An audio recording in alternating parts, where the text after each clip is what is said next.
Hello pianists! Today you get to hear and learn a later beginner piano piece by Beethoven's first important teacher, Christian Gottlob Neefe. Beethoven was 10 years old when Neefe first taught him how to play the piano, organ, and how to compose. This dance could perhaps serve as one of your first pieces in the warm and beautiful key of E flat major, which has 3 flats.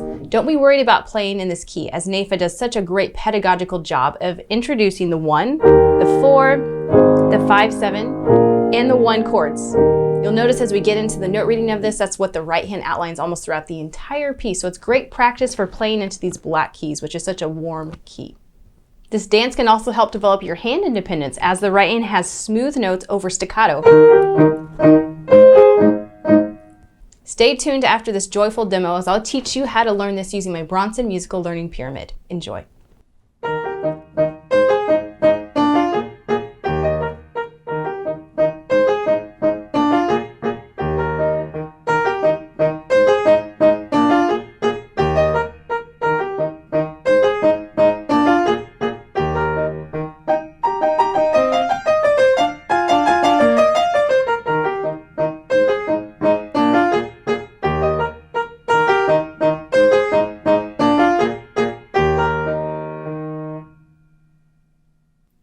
You can learn this piece along with me out of Public Domain, or you can learn it out of Alfred's Group Piano for Adults, Book 1 on page 238. By practicing this piece, you're going to be learning some classical era performance practices, meaning standard way of playing pieces by Mozart, Beethoven, and Haydn. Those performance practices include clarity and precision of articulation, very short like pizzicato staccatos in the left hand and right hand. We'll talk about some techniques with that arm weight to drop and create the beginning of the slurs as a little bit richer tone.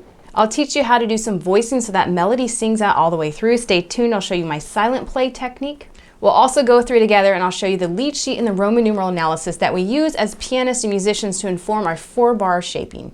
All right, pianists, let's get started. Let's start with the rhythm category of our Bronson Musical Learning Pyramid. We always start with the time signature, which is in 3/8. Perhaps you've never played in this time signature before. Let me explain a little bit. So the number on top always tells us how many beats in the measure, which is 3. But the 8 means that the 8th note gets 1 beat. So everything will be counted as 1 and 2 and 3 and 1 and 2 and 3. And so you now use your and counts for the 16ths. And the left hand is really a built-in metronome. 1, 2, 3, 1, 2, 3, 1, 2, 3, 1, 2, 3. Observe those rest all the way through, especially as you get to measure 8, right into the B section. 1 and 2, move. So not only to be rhythmically accurate, but those rests really build in those moments to move your hands. So Neefe was being kind that way. So follow those rests and move your hands early. So the 3/8 time signature also means that we would feel the 8th note. So I'd suggest an 8th note tempo of a BPM about 160 for a final performance. You of course can go a little faster or slower. Allegretto means a moderately fast tempo, so you can decide on that. But you would also want to feel the dotted quarter note, which is about 54. So think 1, 2, 3, 4. That's a little hint on what we'll do with those dynamics coming up. So do some metronome practice, do some tapping along with my demo so you get that beat very comfortable and practice counting in 3/8. All right, pianists, let's move into the note reading and fingering category of our musical learning pyramid. We'll start with the key signature. I've already mentioned this is an E flat, but let me explain how to find that yourself. So for flat keys, you look at the second to last flat, which is on the E line. So this could suggest actually 2 keys. This could be E flat major or the relative minor if you go down 3 half steps of C minor. He does use that chord later at measure 10, but it's only used once. So the musical cues, the beginning and the end, the 1, 4, 5 chords confirm that this is an E flat major. So use this piece to become comfortable with playing into the flat keys. So I'd suggest you warm up on an E flat major scale. I have another video you can watch to learn the fingering on that. Right hand is black key, left hand's an exception fingering. Go into the black keys, don't stretch for those notes. Keep your thumbs nice and tall to play that scale. So I would warm up on that every day before you play this piece. This also uses the 1, 4, and 5, so you can play your primary chord progression. 1, 4, 6, 4, 1, 5, 6, 5, 1. As I said, this piece is great for reinforcing those chords, as that's the patterns he uses. So good sight readers use those musical patterns that you practice your scales, arpeggios, and chords to learn more difficult music. All right, let's get started with you learning the notes with me. So the right hand starts on a B flat 4, which is a 7th above middle C. Notice the fingering from the Alfred is very helpful, 4, 2, 1. Not typical triad fingering, but it lets your hand be ready for the next measure. So we're gonna learn the notes and actually reduce this down into a chord so that way you relate to that pattern that you already know. Here's the E flat major chord, the 1 chord.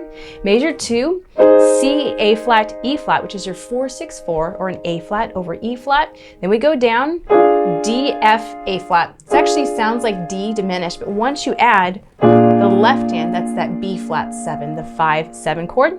Measure 4, up to an E flat chord. So I would just go through and get that comfortable block. You can even do reduction practice and do it 3 times to reinforce the feeling. E flats with staccatos, A flats, B flat 7. And once you've learned that, you've actually learned the majority of the piece. The next 4 measures repeat exactly. And then coming back at measure 13, that 4-bar phrase repeats twice more. So it's a beautiful ABA piece for you to become comfortable with those familiar patterns. Let's look at the B section starting at measure 9. Starts at a G5. Use your intervals, goes up by a third. Over a third, there's that little arpeggio and scale fingering crossings, stepwise. Third, careful there. Up to F, thirds. Down a third, stepwise, third, stepwise. So spend some time thinking your intervals. We'll talk about some technique to play that. We also teach you another term here. So you might have noticed 9 to 10 is the same intervallic pattern as 11 to 12. That's called a sequence. Bach loves to use these ideas just to move things up or down by a step. So that's a beautiful sequence. 9 to 10 repeats at 11 to 12. All right, pianists, let's go into the left-hand note reading. I'm going to start with this E flat number 3. Maybe even grab out your pencil because it uses several E flats throughout the piece. The left hand is great for hand expansion. The right hand was pretty close in its intervals. The left hand expands down by a 5th to measure 2, up by a step to B flat, and then down a 5th to E flat number 2. It's great. It outlines 1, 4, 5, 7, 1. It repeats the same thing back at measure 5. Up an octave. Okay, grab your pencil. At measure 9, I want you to circle the treble clef down in the left hand where we expect to see a bass clef. That moves up. It's a little misleading. It looks like on the score it actually goes down. We're going to move up from measure 8 to an E flat 4 above middle C. It follows the same intervallic pattern as the right hand. Thirds. There's that C minor chord. Sequence moves down by a step. Same pattern. Thirds. There's the B flat major chord, and then it repeats itself back down to an E flat number 3. So get comfortable with those hand expansions and those different E flat octaves before you put it hands together. All right, a hands together step. After you've blocked the right hand, I would start to play the left hand, perhaps just the downbeats. 1, 2, 3, 2, 3, 2, 3, 1, 2, 3. Then you can block it together. 2, 3, 1, 2, 3. Okay, let's talk about that move. That's probably the hardest part in the whole piece. So watch my hands. I'm going to start with my hands together. The right hand has the rest first, so it should move first. It's hard for a beginner to try to move both hands at the exact same time, so pace it out. Right hand has the rest, move it first. Move the right hand, move the left hand. You can practice hands together, right hand move. Get that comfortable. And the left hand comes. So I would just practice at the downbeat of measure 8 to the downbeat of 9 until that becomes fluent. It is a dance. We don't want to have a pause from 8 to 9. Okay, pianists, once you get your notes and your rhythm all steady and clean together, let's move to the articulations. This is where I really start to have fun with this dance. And we bring out the allegretto scherzando meaning, which means in a very playful, almost a humorous, cheerful manner. So this goes back to the key signature of E flat. Scholars have said this has very determined, courageous, even triumphant feel. How do we bring that out? I think it comes a lot from the articulations with these joyful staccatos.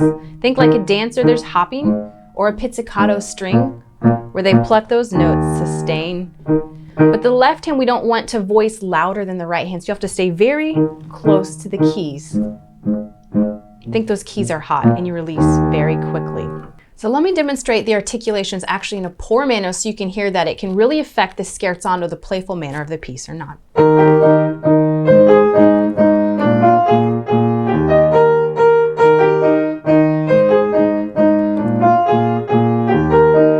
So you can hear that when I don't play those short staccatos, it really misses that playful nature. So let's talk about the right hand articulation. This is where we need to involve some technique. So notice we have 3 notes slurred together to a staccato. This is different than the left hand. It's great for that hand independence. So I want you to watch that my arm weight's going to drop lower, just like a string player would dig a little bit into the strings. There'd be more air support if you're a woodwind player. Down and up, up, arm weight, down and up. So a high finger, down and up, up, down and up. Same thing.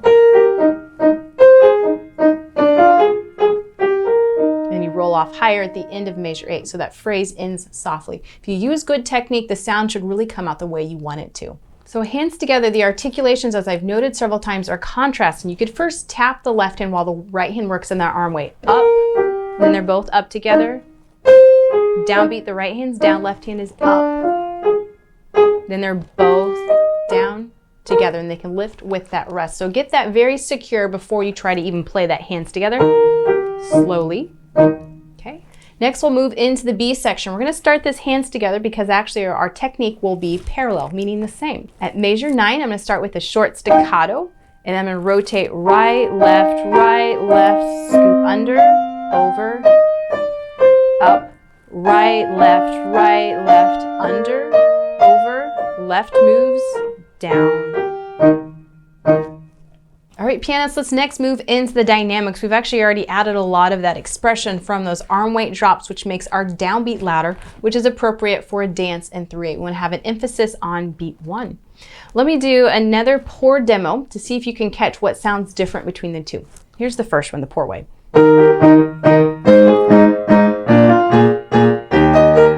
Here's a good way.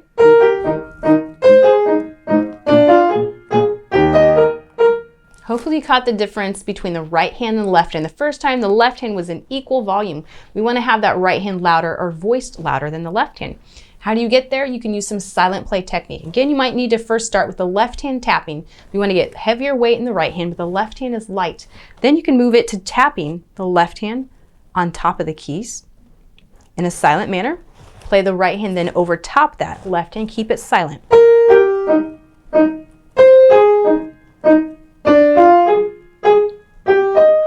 It really takes a lot of control. Go slow as you need to get that to happen. No rush on this. Voicing takes time, so be patient. Then you can start to put a little more weight into the left hand.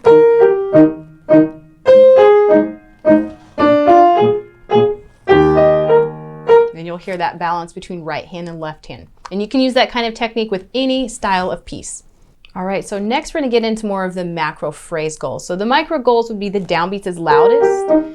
Then we need to decide which one of those downbeats should be the very loudest, the overall goal. This is where we use our harmonies. Classical music really sets the standard with 1, 4, 5, 7, 1. 1 is the most peaceful, 4 is nice and warm, 5, 7 is the most dissonant, back home to peaceful, 1. So we're going to make measure 3, the 5, 7 our loudest notes. So a great way to practice this, thinking getting the third measure loudest, is actually to use your voice and count 1, 2, 3, 4 for your measures. So you're going to hear 1, 2, 3, 4. Contrast it. 1, 2, 3, 4. And on the repeat, I like to intensify it. I'm going to make it even louder. 1, 2, 3, 4. 1, 2, 3, 4.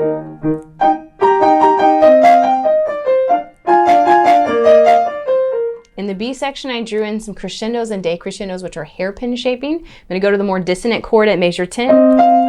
That 6th chord, which is the relative minor.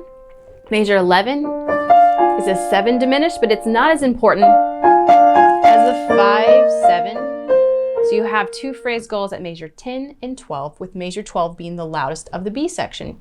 Then the A section repeats, so measure 15 is your phrase goal again on the 5, 7. And the second to last measure, that final 5, 7, is the loudest. You could add a poco retardando as that slows down for the dancers. So in conclusion, we've worked up to our beautiful style and mood of our musical learning pyramid. All of these key skills have been building up to this. So just a summary, pull out the lively allegretto scherzando tempo, which is moderately fast but playful. It's like you're not taking yourself too serious, you're just having a lot of fun with playing this piece. Feel the dotted coordinate pulse for that 3/8. If you count your downbeats, 1, 2, etc. etc., you'll feel that internal beat. Do practice this with metronome at 8th note to start, and then you can build it up to that dotted quarter note around 54. Think the classical style of Mozart and Haydn and Neefe's student Beethoven, very light and joyful pizzicato staccatos.